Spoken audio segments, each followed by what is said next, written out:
ایک بادشاہ وقت نے اپنے وزیر سے پوچھا، یہ میرے نوکر مجھ سے زیادہ خوش کیسے رہتے ہیں جبکہ ان کے پاس کچھ نہیں اور میرے پاس کسی چیز کی کمی نہیں؟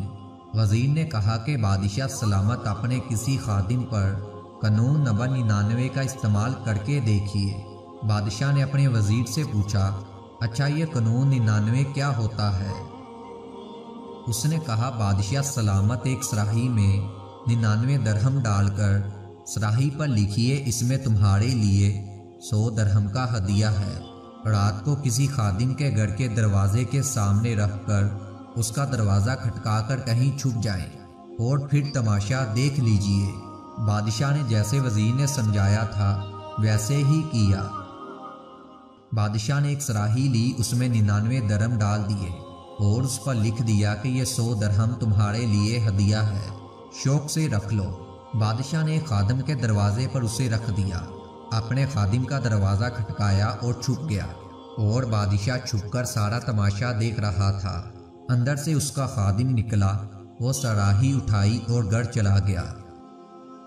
جب اس نے درہم گنے تو وہ 99 نکلے، جبکہ صراحی پر لکھا ہوا تھا کہ 100 درہم ہے۔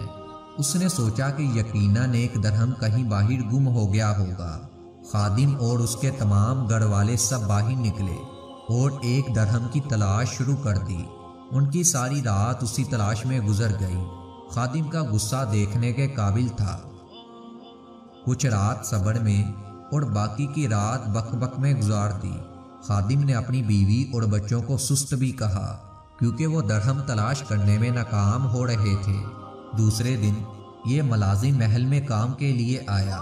اس کا مزاج ٹھیک نہیں تھا، آنکھوں سے چکر آتے تھے، کام میں جنجلاہٹ اور شکل پر افسوس تھا۔ بادشاہ سمجھ گیا کہ 99 کا قانون کیا ہوتا ہے۔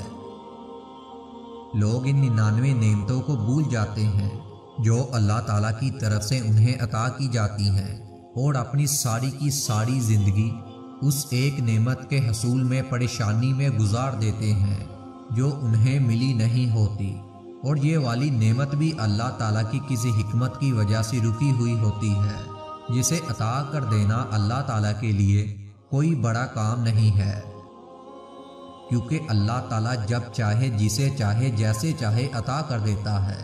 ناظرین کرام، صرف ایک نعمت کی تلاش کے لیے اپنے آپ کو پریشان مت کریں، اور 99 نعمتیں جو آپ کو اللہ تعالیٰ کی طرف سے ملی ہیں وہ اللہ تعالیٰ کا احسان مانیں اور اللہ تعالیٰ کا شکر ادا کریں کہ اللہ تعالیٰ نے ہمیں اتنی نعمتیں عطا کی ہیں۔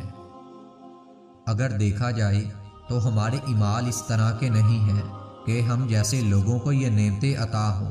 یہ تو اللہ تعالیٰ کا بڑا فضل ہے، وہ بڑا رحیم اور کریم ہے، بہت ہی عطا کرنے والا ہے، اور اتنے گناہوں کے باوجود وہ ہمیں بہت عطا کرتا ہے۔ ہم ہیں کہ صرف ایک چیز کی آس لگائے بیٹھے ہیں اور اپنی زندگی کو تباہ کر رہے ہیں۔